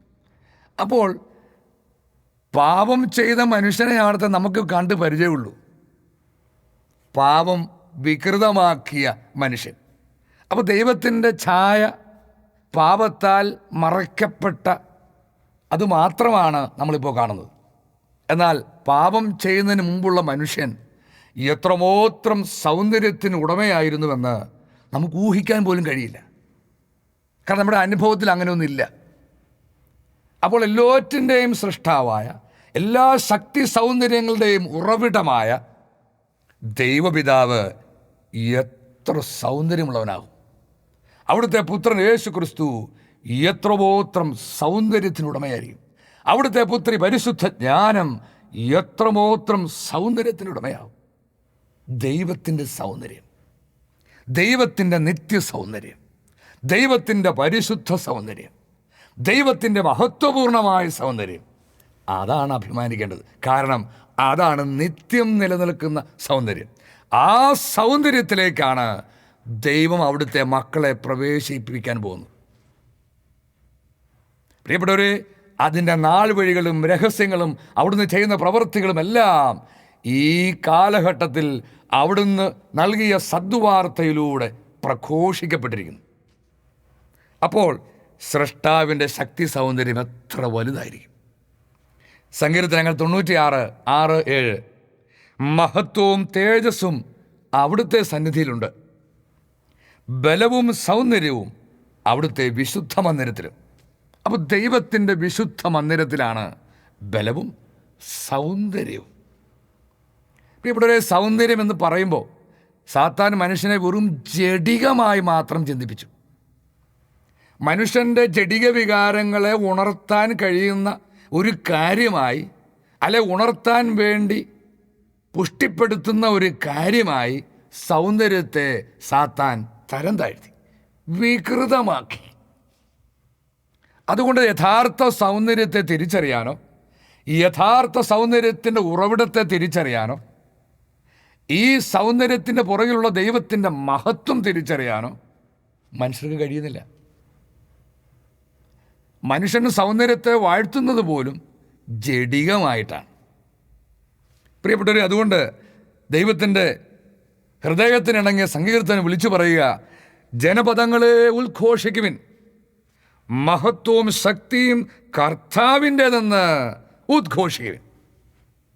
അപ്പോൾ നിത്യമഹത്വവും നിത്യ സൗന്ദര്യവും ദൈവത്തിൻ്റെതാണ് എന്ന് ഉദ്ഘോഷിക്കണം. ദൈവത്തിൽ അഭിമാനിക്കാൻ നമുക്ക് കഴിയണം. അപ്പോൾ എല്ലാ സൗന്ദര്യത്തിൻ്റെയും, നിങ്ങൾ എവിടെയെങ്കിലും എന്തെങ്കിലും സൗന്ദര്യം കണ്ടാൽ നിങ്ങളുടെ ചിന്തകൾ ദൈവത്തിലേക്ക് ഉയരട്ടെ. ഇത് ഇത്രമാത്രം സൗന്ദര്യമുള്ളതാണെങ്കിൽ ഇത് സൃഷ്ടിച്ച ദൈവത്തിൻ്റെ സൗന്ദര്യം എത്ര വലുത്! ഇത് സൃഷ്ടിച്ച ദൈവത്തിൻ്റെ ജ്ഞാനത്തിൻ്റെ സൗന്ദര്യം എത്ര വലുത്. നിങ്ങൾ മനോഹരമായ പൂക്കൾ കണ്ടിട്ടുണ്ടല്ലേ? അതെത്രമാത്രം ചിട്ടയോടെയാണ് ക്രമീകരിച്ചിരിക്കുന്നത്. അതിൻ്റെ ഓരോ ഇതളുകളിലെയും കൃത്യത, അതിൽ ഓരോ ഇതളുകളിലും ഇലകളിലും നാം കാണുന്ന സൗന്ദര്യം, ഈ സൃഷ്ടവസ്തുക്കളിൽ നാം കാണുന്ന സൗന്ദര്യത്തിൻ്റെ ആഴവും പരപ്പും നാം എന്തെങ്കിലും ശ്രദ്ധയോടെ നിരീക്ഷിച്ചിട്ടുണ്ടെങ്കിൽ നമ്മുടെ ചിന്തയും നമ്മുടെ ഭാവനയും ഹൃദയവും എല്ലാം ഈ സൗന്ദര്യത്തിൻ്റെ ഉടയവനിലേക്ക് തിരിയണം. ഈ സകല സൗന്ദര്യത്തിനും രൂപം കൊടുത്ത ദൈവത്തിൻ്റെ ജ്ഞാനത്തിൻ്റെ സൗന്ദര്യത്തിലേക്ക്, മഹത്വത്തിലേക്ക് നമ്മുടെ ചിന്തകൾ തിരിയണം. എല്ലാറ്റിനും രൂപപ്പെടുത്തിയത് ദൈവത്തിൻ്റെ ജ്ഞാനമാണ്. അപ്പോൾ ഇത്രമാത്രം ശക്തി സൗന്ദര്യങ്ങൾ ഈ പ്രപഞ്ചത്തിലുണ്ടെങ്കിൽ നാം എത്രമാത്രം അതിൻ്റെ ഉടയവനിൽ അഭിമാനിക്കണം. അതുകൊണ്ട് വചനം നമ്മെ പഠിപ്പിക്കുന്നു, അഭിമാനിക്കുന്നവൻ കർത്താവിൽ അഭിമാനിക്കട്ടെ. അവിടുത്തേതാണ് സർവ്വവും. നാം അവിടുന്നിലാണ് ചരിക്കുന്നതും ജീവിക്കുന്നതും പ്രവർത്തിക്കുന്നതും എല്ലാം. ഇവിടെ ഒരു മനുഷ്യൻ അഭിമാനിക്കുന്ന മറ്റൊരു പ്രധാന കാര്യമാണ് അവൻ്റെ കഴിവുകൾ. കഴിവുള്ളവരെ മനുഷ്യൻ പ്രശംസിക്കാറുണ്ട്. മനുഷ്യരിൽ വെളിപ്പെടുന്ന കഴിവുകളെക്കുറിച്ച് മനുഷ്യൻ അഭിമാനിക്കാറുണ്ട്. അപ്പോൾ ഈ കഴിവുകളിലൂടെയാണ് താൻ പലതും ചെയ്യുന്നത് എന്ന് മനുഷ്യൻ സ്വയം കരുതുന്നു. അത് ബൗദ്ധികമായ കഴിവായിക്കോട്ടെ, കലാപരമായ കഴിവായിക്കോട്ടെ, മറ്റേത് കായികപരമായ കഴിവായിക്കോട്ടെ. അപ്പോൾ ഏത് തലത്തിലുള്ള കഴിവാണെങ്കിലും അത് തനിക്ക് ജന്മസിദ്ധമായി തൻ്റെ ഉള്ളിലുള്ളതാണ് എന്ന് കരുതി അതിലഭിമാനിക്കുന്നവരും അത് മറ്റുള്ളവരിൽ കണ്ട് അതിലഭിമാനിക്കുന്നവരും ഒക്കെയാണ് നമുക്ക് ചുറ്റുമുള്ളത്. പ്രിയപ്പെട്ടവരെ, എന്നാൽ ഈ കഴിവുകളും ശക്തിവിശേഷങ്ങളും മുഴുവൻ ദൈവത്തിൻ്റെ ദാനമാണ്. ദൈവം നൽകാത്തതായി എന്താണ് മനുഷ്യനുള്ളത്? ദൈവത്തിൻ്റെ ശക്തിയുടെയും കഴിവുകളുടെയും വളരെ വളരെ വളരെ വളരെ വളരെ വളരെ ചെറിയ ഒരു അംശം മാത്രമാണ് നാം മനുഷ്യരിൽ കാണുന്ന കഴിവുകൾ. അപ്പോൾ സൗന്ദര്യത്തിൻ്റെ കാര്യത്തിലും ശക്തിയുടെ കാര്യത്തിലും എന്നതുപോലെ തന്നെ മനുഷ്യനിൽ നാം അഭിമാനിക്കുന്ന എല്ലാറ്റിൻ്റെയും പൂർണ്ണത ദൈവത്തിലാണ്. എല്ലാറ്റിൻ്റെയും ഉറവിടം ദൈവമാണ്. അപ്പോൾ നാം എത്രമാത്രം ദൈവത്തിൽ അഭിമാനിക്കണം.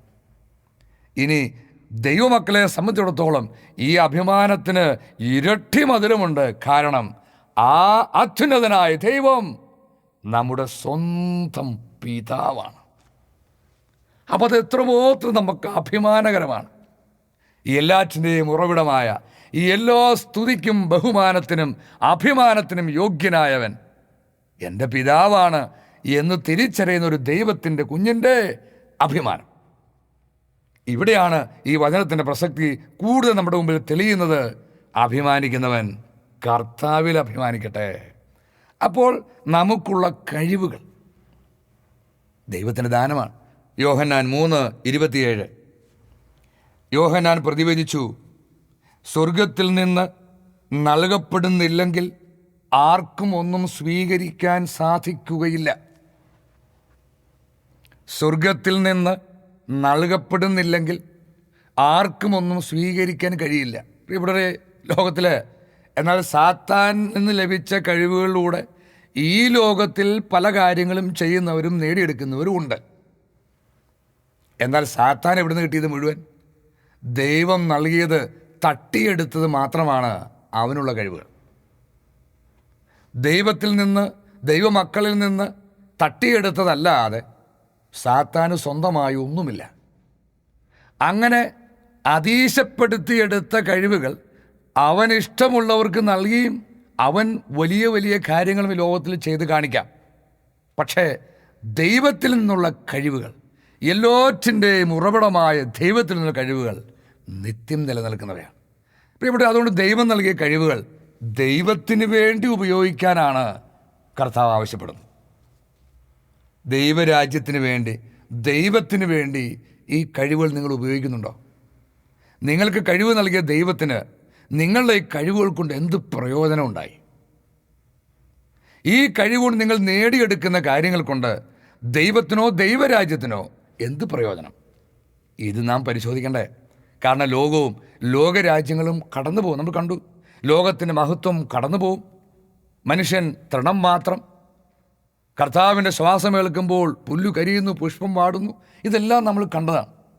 അപ്പോൾ നാം ദൈവത്തിന് വേണ്ടി നമ്മുടെ കഴിവുകൾ ഉപയോഗിക്കണം. അതുകൊണ്ടാണ് വചനം പഠിപ്പിക്കുന്നത്, നിങ്ങളുടെ ശരീരത്തെ, നിങ്ങളുടെ അവയവങ്ങളെ ദൈവത്തിന് സമർപ്പിക്കുവാൻ. എന്തിന്? നാം ചെയ്യാനായി ദൈവം മുൻകൂട്ടി ഒരുക്കിയ സൽപ്രവർത്തികൾക്കായി നമ്മെ ദൈവത്തിന് ഉപയോഗിക്കാൻ, ഉപയോഗയോഗ്യമായ പാത്രങ്ങളായി ദൈവസന്നിധിയിൽ നമുക്ക് നമ്മെ സമർപ്പിക്കാൻ കഴിയണം. അതുകൊണ്ട് ഞാനൊരു ദൈവത്തിൻ്റെ കുഞ്ഞാണ്, ദൈവത്തിൻ്റെ മകനാണ്, മകളാണ് എന്ന് വിശ്വസിക്കുന്ന, എന്ന അറിവിൽ ആനന്ദിക്കുന്ന എന്നെ കേൾക്കുന്ന എല്ലാവരും പരിശോധിക്കണം, എൻ്റെ ശരീരത്തെ ഞാൻ ദൈവത്തിന് സമർപ്പിച്ചിട്ടുണ്ടോ? എൻ്റെ അവയവങ്ങളെ ദൈവത്തിന് സമർപ്പിച്ചിട്ടുണ്ടോ? എൻ്റെ കഴിവുകളെ ദൈവത്തിന് സമർപ്പിച്ചിട്ടുണ്ടോ? എൻ്റെ ശക്തിവിശേഷങ്ങളെ ദൈവത്തിന് സമർപ്പിച്ചിട്ടുണ്ടോ? ദൈവത്തിന് ഉപയോഗിക്കാൻ, ദൈവത്തിൻ്റെ പദ്ധതികളും ഹിതവും പൂർത്തിയാകാൻ. അത് ദൈവത്തിൻ്റെ സ്വാർത്ഥതയല്ല, ആ ദൈവത്തിൻ്റെ ഹിതവും പദ്ധതിയും പൂർത്തിയാകുന്നതാണ് നമ്മുടെ ദൈവമക്കളുടെ നിത്യമായ നന്മയും മഹത്വവും. മക്കൾക്ക് വേണ്ടിയാണ് ദൈവം അധ്വാനിക്കുന്നത്. ദൈവത്തിൻ്റെ അധ്വാന ഫലം മുഴുവൻ സ്വീകരിക്കേണ്ട ഗണത്തിന് വേണ്ടിയാണ് ദൈവം അധ്വാനിക്കുന്നത്. അതുകൊണ്ട് നമ്മുടെ കഴിവുകളിൽ നമുക്ക് അഭിമാനിക്കാനില്ല. അത് മുഴുവൻ നൽകിയ, അത് മുഴുവൻ തൻ്റെ ഹിതമനുസരിച്ച് ദൈവത്തിൻ്റെ പദ്ധതി അനുസരിച്ച് ഉപയോഗിക്കാൻ നമുക്ക് നൽകിയ ദൈവത്തിലാണ് നാം അഭിമാനിക്കേണ്ടത്. പ്രിയപ്പെട്ടവരെ, നാം ഇങ്ങനെ പരിശോധിച്ചാൽ അനേകം കാര്യങ്ങൾ മനുഷ്യൻ അഭിമാനിക്കുന്നത് വ്യർത്ഥമായ കാര്യങ്ങളിൽ ആണെന്നും അഥവാ നുണയിലാണെന്നും നമുക്ക് തിരിച്ചറിയാം. നാം അഭിമാനിക്കേണ്ടത് ദൈവത്തിലാണ്. ഏത് കാര്യമെടുത്താലും ദൈവത്തിലാണ് അഭിമാനിക്കേണ്ടത്. നമ്മളിതിൻ്റെ മറ്റു കാര്യങ്ങൾ, ഇനിയും ഏതെല്ലാം കാര്യങ്ങളിൽ മനുഷ്യൻ വ്യർത്ഥമായി അഭിമാനിക്കുന്നു, അങ്ങനെയല്ല, നാം ഏതെല്ലാം കാര്യങ്ങളിൽ അവിടെയെല്ലാം ദൈവത്തിൽ അഭിമാനിക്കണം എന്ന് നാം തുടർന്ന് കാണും.